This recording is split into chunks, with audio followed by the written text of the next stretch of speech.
Bonjour à tous. Qu'est-ce qu'on n'est pas prêt à faire pour avoir des bons enfants? Aujourd'hui, voyons une sira du Rabbi qui va nous dire comment il faut se comporter pour avoir des bons enfants. Mais tout d'abord, rappelons que dans la sira précédente, le Rabbi a parlé de la particularité de la tribu de Asher. Il y avait 12 tribus. Asher fait partie de ces 12 tribus, des 12 enfants de Yaakov. Quelle est la bénédiction qui lui a été donnée? Asher, la bénédiction qui lui a été donnée, c'est Tovel Bachemen Raglo, qui trempe son pied dans l'huile. Le pied représente Kabbalatol, le fait de recevoir le joug de Dieu.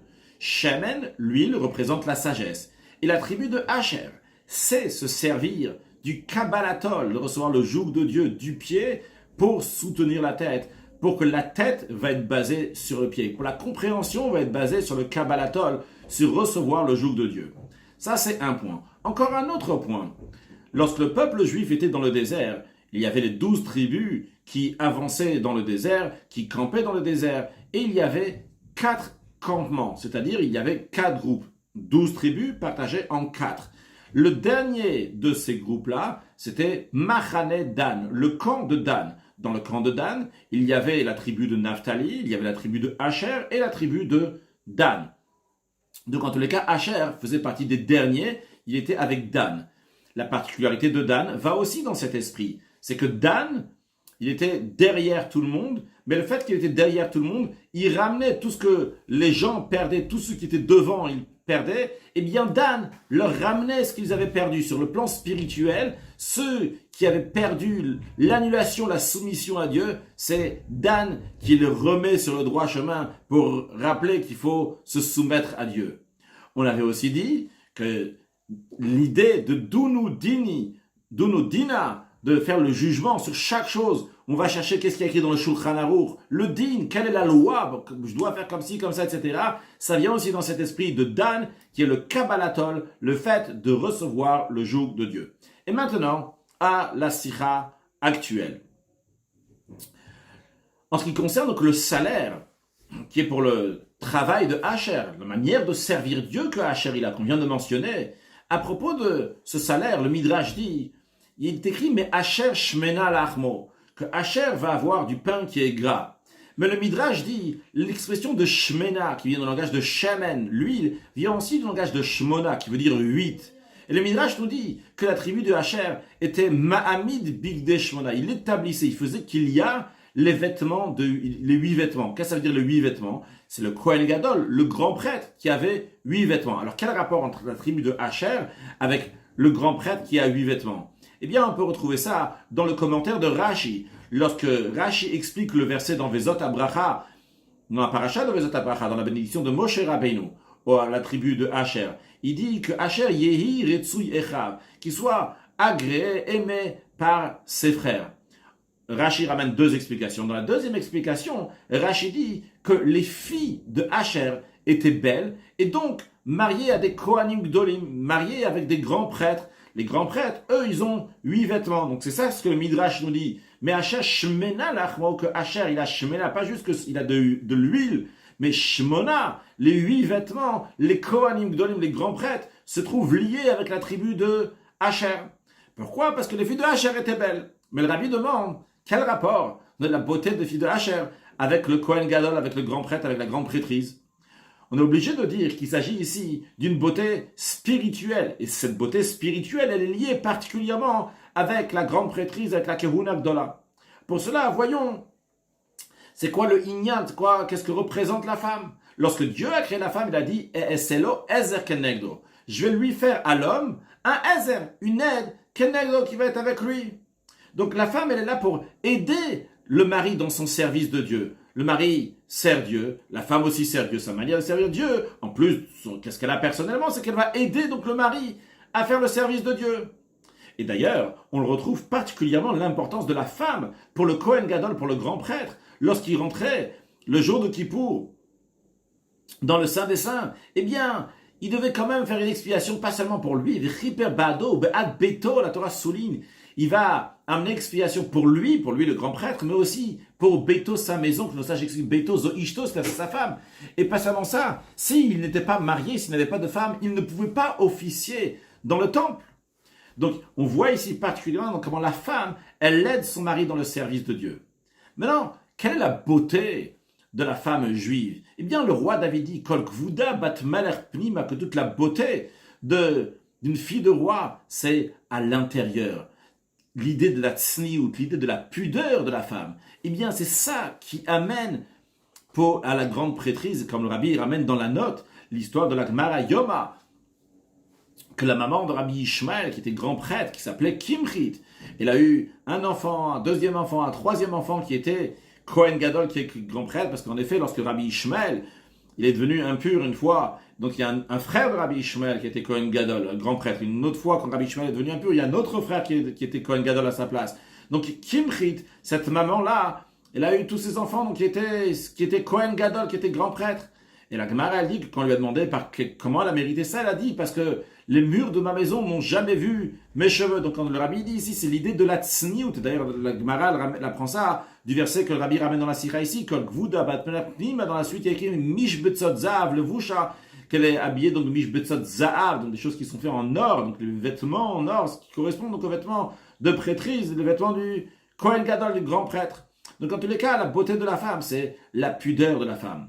Alors, comment on mérite pour avoir des enfants qui sont liés avec la grande prêtrise? Le rabbi le prend plus dans le sens large du terme, non pas avoir un enfant qui va servir officier dans le temple dans le sens littéral, mais dans le sens large du terme. Comment on arrive, chacun de nous, à avoir des enfants comme ça? C'est par le travail de Dunodina, de faire la loi. Qu'est-ce que c'est faire la loi? Attention, on ne parle pas de faire la loi sur les autres races de Shalom, c'est pas ça que le rabbi parle. On parle ici de faire la loi sur soi-même, faire Kabbalatol. C'est ce que Dieu il veut, c'est ce que le Shulchan Aruch, c'est ce que le code de la loi juive dit. Ce qui inclut donc aussi le sujet de la tsniout, la pudeur. Eh bien, par cela, on mérite d'avoir une génération d'enfants et de petits-enfants qui vont dans le chemin de la Torah et dans le chemin des mitzvot. Des enfants qui sont des Kohanim Gdolim, des grands prêtres. Qu'est-ce que ça veut dire des enfants qui sont des grands prêtres? Si on n'est pas de la famille des Kohanim, on ne peut pas avoir un enfant qui est grand prêtre. Le rabbi explique. Qu'est-ce que ça veut dire des enfants de grands prêtres? Ça veut dire des enfants qui rentrent dans le Saint des Saints. Qu'est-ce que ça veut dire rentrer dans le Saint des Saints? Dans le Saint des Saints, il y a uniquement l'arche de Dieu, les tables de la loi. Sur ces tables-là de la loi sont gravés les 10 commandements. Ils ne sont pas écrits comme si on écrit sur 2 parchemins. Quand on écrit sur 2 parchemins, il y a l'encre, il y a le parchemin, c'est 2 choses différentes. Mais ils sont gravés sur les tables de la loi, de manière que lui et la Torah sont une seule chose. Ça, c'est avoir des enfants qui sont Kohen Gadol, qui sont grands prêtres. C'est-à-dire des enfants que toute leur vie, c'est à 100% de la Torah. Ils sont entièrement dans la Torah Mitzvot. Et comment on arrive à ça? Lorsque les parents, le papa et la maman, la manière dont ils se comportent, c'est comme le Shulchan Aruch, comme le code de la loi juive dit, comme le Kabbalatol.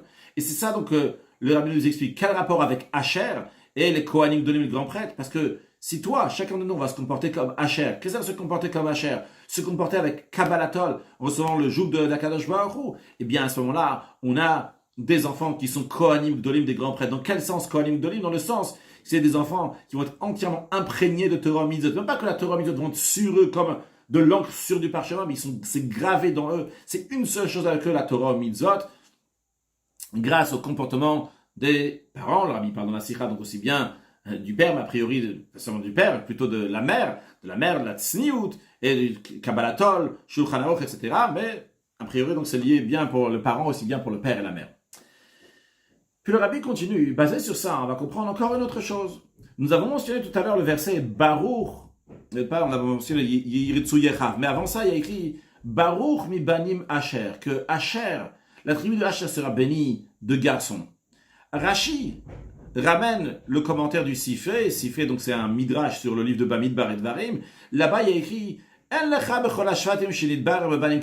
n'y a pas dans toutes les tribus quelqu'un qui a été béni avec des garçons comme la tribu de Asher. Donc, comme ça a l'air, à première vue, ça veut dire qu'il a eu beaucoup de garçons Asher. Mais le commentaire de Rashi, en ramenant le midrash, en ramenant le Sifé, il dit Ve'eni yodea keitad. Je ne sais pas comment. Pourquoi Rashi dit je ne sais pas comment? Parce que tout simplement, quand tu fais le compte des Béné Israël du peuple juif, 12 tribus, etc., tu ne vas pas voir que dans la tribu de Asher, il y a plus de garçons que dans les autres tribus. Alors, le rabbi dit, alors quelle est l'explication?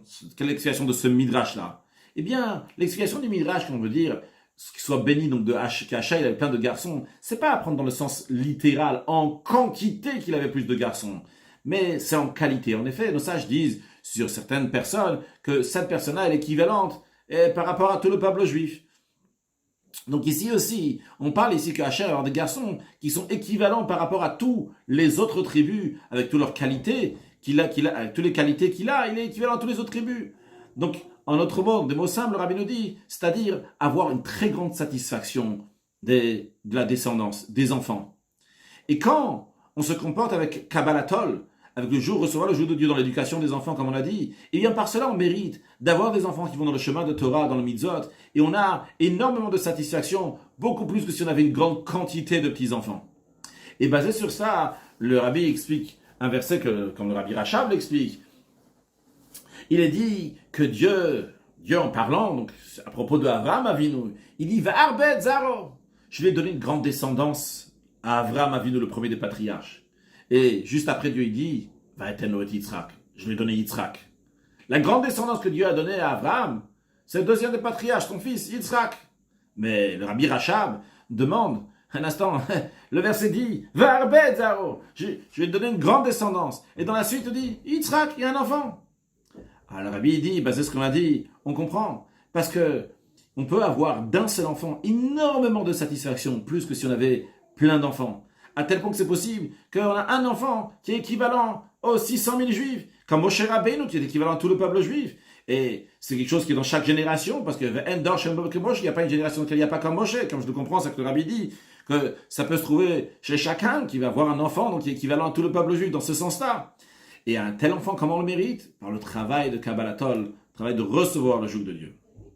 Encore un point, le Rabbi nous dit. Le lien entre le mérite d'avoir des bons enfants avec le travail de Kabbalatol de recevoir le joug de Dieu, on va le comprendre aussi basé, parce que le Midrash dit qu'avant le don de la Torah, Dieu, il a dit au peuple juif, je peux vous donner la Torah, mais pour cela, je veux un garant. Le peuple juif a donné toutes sortes de garants, Dieu n'a pas voulu, jusqu'à qu'ils ont dit, Baneinu, Arevimba, Deinu, que nos enfants vont être les garants, et à ce moment-là, Dieu, il a été d'accord de donner la Torah. Alors, c'est quoi le message et quel rapport donc, avec l'idée que nous expliquons ici, que pour avoir des bons enfants, c'est qu'on a Kabbalatol, qu'on a recevoir le joug de Dieu. Le Rabbi nous dit, dans la vie de l'être humain, il y a plusieurs niveaux, plusieurs étapes. Il y a lorsqu'il a 5 ans, etc. Comme dans la Mishnah de Avot, dans le chapitre 5, il mentionne là-bas, jusqu'à 20 ans. À 20 ans, donc il y a la perfection, donc la compréhension des mochin, comme c'est connu la différence entre 6 ans, 13 ans, 20 ans. Et même après 20 ans, il y a plusieurs niveaux. Mais quand on parle de Tinok, Rabban, des enfants qui étudient la Torah, eux c'est le règle et c'est le pied. Ces enfants-là, c'est le pied. Alors, vu que tout le peuple juif, c'est comme à Achashlev, c'est une stature entière. Donc, il y a la tête, il y a des bras, etc., et jusqu'aux pieds. À la même manière que chez chacun de nous, dans le corps de l'être humain, littéralement, physiquement, c'est le pied qui fait tenir la tête.